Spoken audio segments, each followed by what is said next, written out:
रमाकांत अपने मोहल्ले का only and most eligible bachelor था शायद। सारे लोग उसी का जिक्र करते थे जब भी किसी लड़की या लड़की का विवाह होता। वहाँ कोई 20 साल से वो लोग वहाँ पर रह रहे थे। घर में मात्र 3 प्राणी, रमाकांत, उसके बूढ़े माँ बाप, एक बहन थी। वो कब की शादी करके अपने घर परिवार में मस्त थी। जब रमाकांत जवान था, बड़ा आका जवान खूबसूरत था। वकालत में ऐसा नाम था उसका कि आज तक शायद ही कोई केस हारा हो। दिमाग 7वें आसमान पर था और पैर जमीन के काफी ऊपर। एक से एक सुंदर सुयोग्य लड़कियां देखने जाते वो लोग, लेकिन जनाब के आंख तले कोई न आती। उसकी माँ पिता थक चुके थे। उसके रोज रोज लड़कियों को रिजेक्ट करते थे। बहाने ऐसे बचकाने होते कि सर पकड़ के रोने को दिल चाहता। अभी पिछली बार एक लड़की सब पसंद आ गई थी। पढ़ी लिखी थी, सुंदर, घरेलू काम भी जानती। उसके माँ बाप अच्छा दान दहेज देने को भी तैयार थे। पर घर आकर रमाकांत ने कहा, अम्मा, गंवार सी थी लड़की, अब क्या मक्खी छींक गई? अम्मा ने आश्चर्य से पूछा। देखा आपने, जो साड़ी पहनी थी उसमें ब्लाउज वाला अटैच कपड़ा तक चमक रहा था पीछे। ओह, ये भी कोई रिजेक्शन का कारण हुआ? अम्मा दुखी होकर बोली। एक बार तूने इसलिए मना कर दिया था कि उस लड़की ने चम्मच से तेरे हाथ पर नमकीन रख दी थी। कितना बिगड़ा था तू उस बार। लेकिन बेटा, अगर इसी तरह मना करता रहा तो होली तेरी शादी। लगता है बिना बहू और पोते का मुंह देखे ही ऊपर चले जाऊंगी। माँ ने आखिरी पासा फेंक। लेकिन रमाकांत को न कुछ समझ आना था न आया। कहते हैं ना, समय से पहले और तकदीर से ज्यादा किसी को कभी कुछ नहीं मिला। ये बात रमाकांत के केस में सही सिद्ध हो रही थी। उसकी शादी की उम्र निकली जा रही थी। बालों में चांदी चमकने लगी थी। भले ही रंग के काले बाल रखने की पूरी कोशिश रहती, पर जब तक चांदी की लटें उसकी बढ़ती उम्र की चुगली कर ही जाती थी। फिर जवानी वाला गठीला बदन भी ढीला पड़ने लगा था। चेहरे पर जो ताजगी का एहसास पहले था, अब दिनों दिन धूमिल होने लगा था। कुछ तो बढ़ती उम्र का तकाजा और कुछ लड़की ना मिल पाने का नैराश्य, दोनों उसे जल्दी ही बुढ़ापे की ओर खींच रहे। जो रमाकांत अपनी जवानी में करीब 20 पैरामीटर बनाए हुए था कि लड़की ऐसी हो वैसी हो, अब एक एक घटते घटते सिर्फ एक पैरामीटर बचा था कि बस लड़की हो। ये ही जरूरी था। और भाग्य के खेल देखिए, वो अकेला भी अब पूरा नहीं हो रहा था। ऐसा नहीं है कि उसके प्रयासों में कोई कमी आई थी। जिसने जहां पीर मजार पर भेजा, वो मन्नत के धागे बांध आया था। सब दान पुण्य भी किए, शिव जी की नियमित पूजा करता, हवन अनुष्ठान भी करता, पर वक्त को उस पर दया न आई। शहर के हर मैरिज ब्यूरो में उसने अपना प्रोफाइल भेज रखा था, लेकिन अब लड़कियां उसे उतनी ही बेदर्दी से रिजेक्ट करती जैसे कभी वो किया करता था।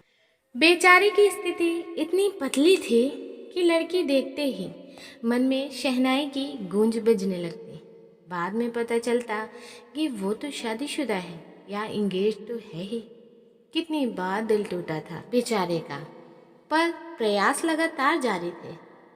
उस दिन उसकी खुशी का पारावार ना रहा जब मेरे हमसफर.com से फ़ोन पर सूचना मिली कि किसी पलक नाम की लड़की का उसके लिए इंटरेस्ट आया है। उन्होंने अगले संडे को उनकी मीटिंग फिक्स कर दी थी। रमाकांत उन दिनों पूरे 26-27 वर्ष के नौजवान की तरह चुस्त दुरुस्त रहता और बना सवरा घूमता। एक एक दिन युगों सा भारी लग रहा था।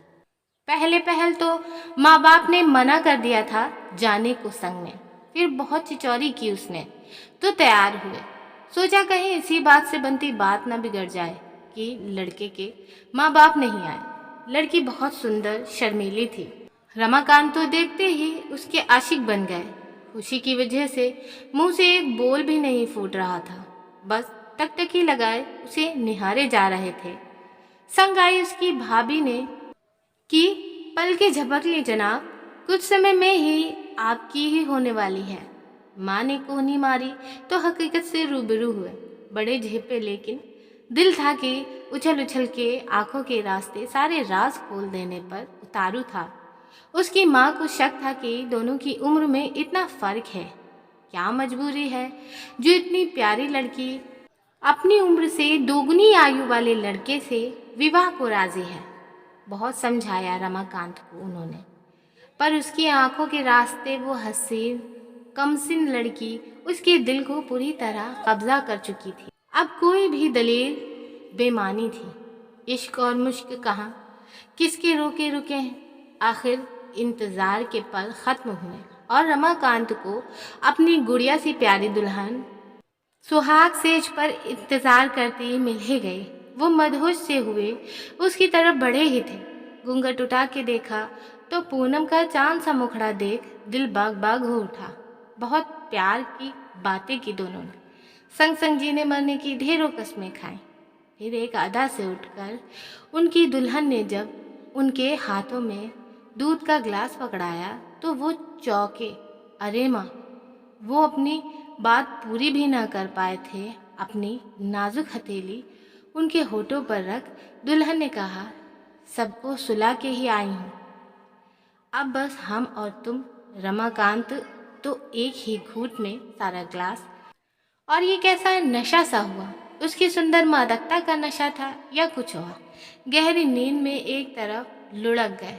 सुबह बहुत देर में आँख खुली तो सारे घर में हंगामा मचा था। पता चला वो दुल्हन तो सब कुछ लूट के ले गई थी। इतना पॉपुलर वकील, क्रिमिनल लॉयर और ऐसा क्रूर मजाक, अंदर तक हिला गया उसे। पर अब पछताए क्या होता जब चिड़िया खेत चुग ही गई थी। सीधे उस मैरिज ब्यूरो पहुंचे।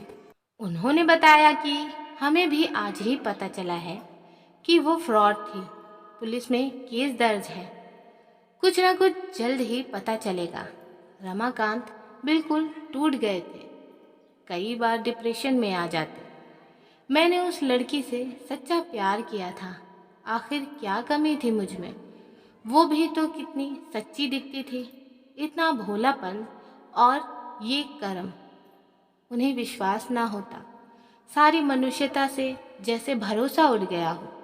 काफ़ी समय बाद एक दिन पता चला कि वो पलक नाम की चोरनी दुल्हन पुलिस की गिरफ्त में है।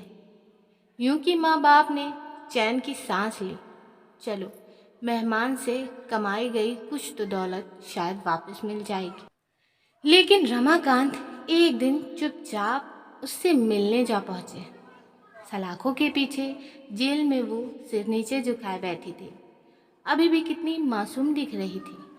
बड़ी तिकड़मों से रमाकांत जी ने उससे 10 मिनट की अकेली मुलाकात करनी चाहिए थी, और अब वो आमने सामने थे। रमाकांत जी ने हड़बड़ाई आंखों से उससे पूछा, तुमने मुझे धोखा क्यों दिया? वो पैसा जो तुम लेकर भागी थी, उसकी मालकिन तो तुम वैसे भी बन जाती। जो कहानी पलक ने उन्हें सुनाई, उससे उनके पांव तले ज़मीन सरक गई। उसने बताया वो बहुत गरीब लड़की थी। उसके माँ बाप मर गए तो उसके रिश्तेदार चाचा ने उसकी शादी कर दी उस आदमी से जो जुमारी था, शराबी था। वो रोज़ उसे पीटता, दुर्व्यवहार करता। एक दिन हद हो गई जब उसके पति ने उसे किसी को बेच दिया। फिर उसी आदमी ने उसे मजबूर किया कि वो उसके साथ में धंधा करे। वो बहुत मजबूर थी, उसकी कोई स्वतंत्र इच्छा नहीं थी, उसके हाथ बंधे हुए थे। रमाकांत ने उससे वादा किया, अगर तुम सच कह रही हो तो मैं सारे प्रमाण इकट्ठे करूँगा, तुम्हारा केस लड़ूंगा और जीतूंगा भी। बेशक तुम पर बहुत केस लगे हुए हैं, पर मैं एक दिन तुम्हें यहाँ से बाइज्जत बरी करा के ले जाऊँगा। तुम उस दिन का इंतज़ार करना। पलक की आंखों में खुशी के आंसू तैर गए और वो तेज़ कदमों से जाते रमाकांत को देखती रही। दोस्तों, उम्मीद करती हूँ कि आपको भी ये कहानी ज़रूर ही पसंद आई होगी। अगर ये कहानी आपको पसंद आई है तो इस वीडियो को लाइक ज़रूर कीजिएगा। चैनल पर पहली बार आए हैं तो चैनल को सब्सक्राइब करके बेल आइकन को प्रेस करके ऑल कर लीजिएगा, ताकि आने वाली हर एक वीडियो का नोटिफिकेशन आप तक समय से पहुंचता रहे। हम आपको मिलेंगे एक और ऐसी ही बेहतरीन वीडियो में। तब तक के लिए धन्यवाद। आपका दिन शुभ हो।